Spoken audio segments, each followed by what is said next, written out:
Kalian boleh percaya atau enggak, tapi pria ini memperkaos mayat wanita dan langsung dihantui. Simak videonya baik-baik.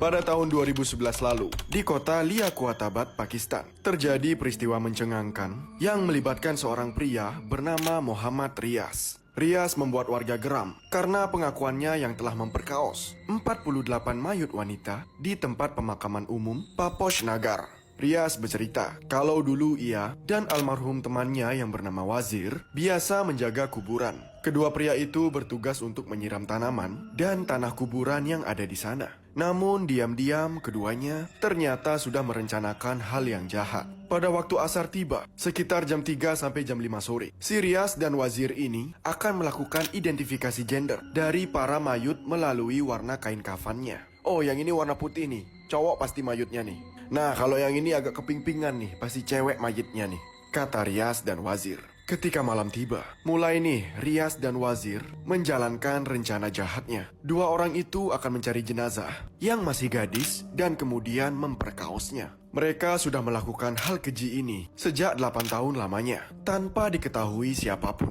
Setelah itu Wazir dikatakan meningsoy karena mengkonsumsi narko, dan Riaz terpaksa menjalankan aksinya ini sendirian. Namun Riaz tak pernah menyangka kalau setelah ini ia akan mendapatkan sesuatu yang bakal membuat dirinya menyesal seumur hidup. Pada tanggal 31 Oktober 2011, Riaz melihat kuburan yang baru digali dan seorang wanita yang dimakamkan. Kemudian malamnya, Riaz menargetkan kuburan baru itu dan mulai masuk ke dalamnya. Seperti biasa, Riaz melakukan aksi kejinya, yakni memperkaos mayat wanita tersebut. Namun sebelum semuanya dimulai, Riaz tiba-tiba menjadi ketakutan dan berlari sekencang-kencangnya dari kuburan tersebut. Sejumlah warga melihat Riaz yang berlari ketakutan dan bertanya. Riaz pun menjelaskan setiap detail kejadiannya. Namun yang ia dapat malah amukan dari warga. Ya iyalah, orang dia nggak sengaja nyeritain aksi kejinya itu kepada warga. Emang bodoh Riaz ini. Warga kemudian ramai-ramai membawa Riaz ke kantor polisi, dan di sanalah Riaz ini bercerita kalau malam itu ia masuk ke dalam kuburan dan ngeliat kain kafan gadis itu terlepas dari wajahnya. Gadis itu menatap Riaz dengan mata dan gigi yang bersinar, dan Riaz yakin kalau mayat itu masih hidup. Wajah sama giginya bikin saya jijik, Bang. Tapi matanya ngeluarin sinar yang benar-benar bikin saya ketakutan, Bang. Saya keluar secepat yang saya bisa, Bang, kata si Riaz ini. Atas pidananya, Riaz dijatuhi hukuman metong. Dan sekarang tinggal menunggu eksekusinya aja. Nah, apa nggak ketemu tuh dia sama mayut-mayut yang udah digituinnya tadi? Bagaimana menurut kalian? Kalian boleh percaya atau enggak, tapi inilah 5 kejadian aneh di dunia. Pohon berjalan.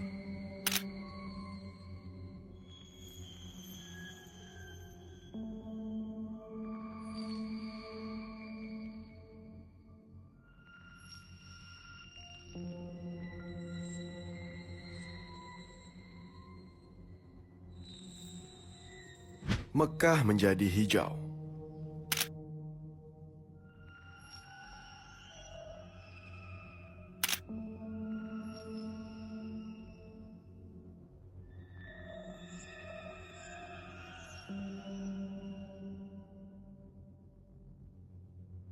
Ketiga, matahari merah di Amerika Serikat.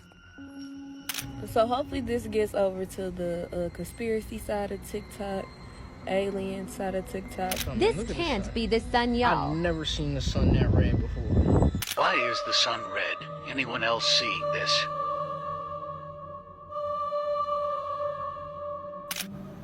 Okay guys, we're outside. This is real life. Look at the sun. It's not a good... Let me show them real quick. Keempat, lembah yang dulunya adalah dasar laut.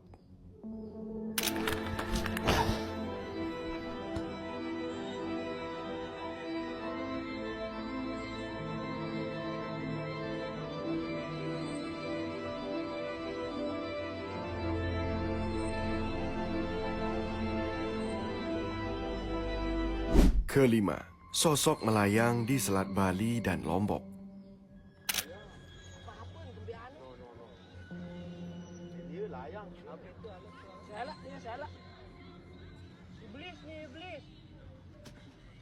Nu dia apa isin bumi payar nu kan asal isin laut di kala juga ya. Oh. Long sat. Mau dari dia ada tempatan tu. Dari dia nu kapan? Jinawan apa jinawan di nale? Jinawan.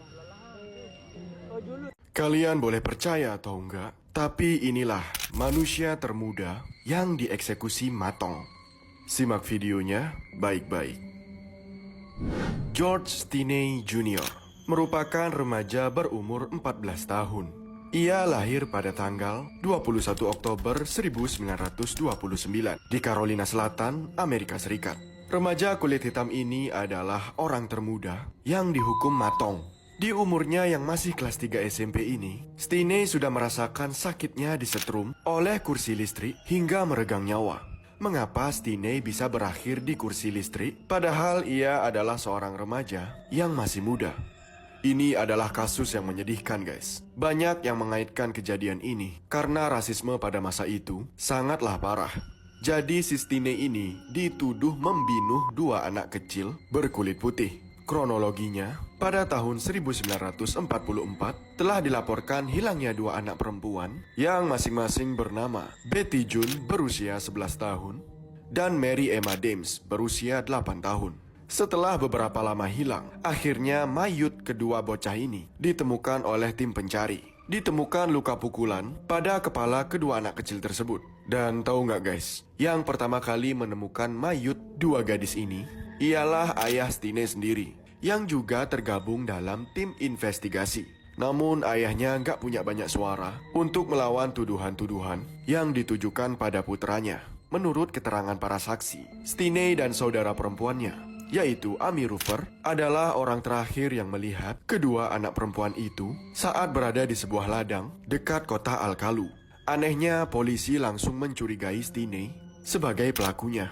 Anak itu pun langsung ditangkap tanpa adanya bukti yang jelas dan kesaksian lebih lanjut. Stinney juga dijauhkan dari orang tua dan penasihat hukumnya saat diinterogasi pihak berwenang. Saat diinterogasi, Stinney yang masih remaja labil itu kan tentu saja ya gugup guys. Dan dia nggak bisa jawab pertanyaan polisi. Bahkan si Stinney ini sampai ngeia-iain semua pertanyaan polisi yang diajukan kepadanya. Kau yang mukul anak kecil perempuan itu ya? Iya pak. Pakai apa kau mukul? Pakai kayu? Oh, iya pak, iya. Gitu kata si Stinney guys, saking gugupnya dia. Mendengar kesaksian Stinney, polisi makin yakin kalau Stinney lah pelakunya. Gak pikir panjang si polisi ini guys. Alah, udah anak ini pokoknya pelakunya. Udah hukum metong aja bocil ingusan ini, kata polisi. Kemudian persidangan pun dilakukan. Setelah 2 jam sidang dan 10 menit pertimbangan, akhirnya Stinney dinyatakan bersalah atas kejadian ini dan dijatuhi hukuman metong dengan menggunakan kursi listrik. Dan hakim memutuskan untuk mengeksekusi Stinney sekitar 3 bulan lagi. Mendengar hal itu, tentu saja orang tua Stinney nggak setuju. Bahkan orang-orang di sana juga banyak yang marah karena si Stinney ini terlalu muda untuk hukumannya tersebut. Bahkan penyetrum kepalanya itu yang di kursi itu guys. Tahu kalian yang bulat, yang besi itu? Nggak nyampe di kepala si Stinney ini karena dia masih terlalu pendek guys. Stinney harus duduk di beberapa buku dulu, baru bisa nyampe itu pengikatnya guys. Namun semua banding tersebut diabaikan oleh pihak berwenang. Dan Stinney tetap dihukum metong pada tanggal 16 Juni 1944. Polisi mengatakan kalau pada saat itu Stinney mengaku telah membunuh keduanya karena tak mau berhubungan bodi dengannya. Hal ini membuat publik tak percaya dengan keterangan polisi. Polisi dinilai rasis dan terlalu membuat-buat kesaksian tersebut. Ya gimana ya guys? Si Stinney ini ketakutan sewaktu diinterogasi. Jadi dia sengaja ngeia-iain semuanya dan terpaksa bohong. Bahkan Rufer, adik perempuannya Stinney, bersaksi kalau polisi ini cuma jadiin si Stinney sebagai kambing hitam di dalam kasus ini. Nyari orang untuk disalahkan aja gitu guys. Beberapa tahun kemudian muncul kesaksian dari mantan teman satu sel si Stinney, yaitu Wilford Hunter. Wilford mengatakan kalau Stinney ini berkata jujur dan membantah tuduhan yang dijatuhkan kepadanya. Jadi si Stinney ini ngeluh terus sama si Wilford. Aduh bang, aku nggak ngelakuin hal itu bang. Sumpah bang, saya tidak pernah melakukan itu, kata Hunter sambil menirukan perkataan Stinney dulu. Kenapa mereka membunuh saya untuk hal yang tidak pernah saya lakukan bang? Mendengar kesaksian itu, seorang pengacara bernama Matt Burgess berniat untuk mengangkat kasus ini kembali dan berkeinginan untuk menemui keluarganya Stine di tahun 2009. Keluarga si Stine ini akhirnya berani buka suara dan mengatakan kalau anaknya ini dipaksa untuk mengaku ke hadapan polisi. Rufer, adik perempuan Stine, juga melihat kalau dulu kedua anak perempuan itu bermain sepeda di dekat rel kereta api di dekat rumahnya. Selama ini mereka diam karena mereka ketakutan. Dan akhirnya, Stine dinyatakan tidak bersalah pada 17 Desember 2014. Setelah 70 tahun, dia tiada. Emang bener-bener zaman dulu, guys. Keadilan tuh nggak ada sama sekali, guys. Bagaimana menurut kalian?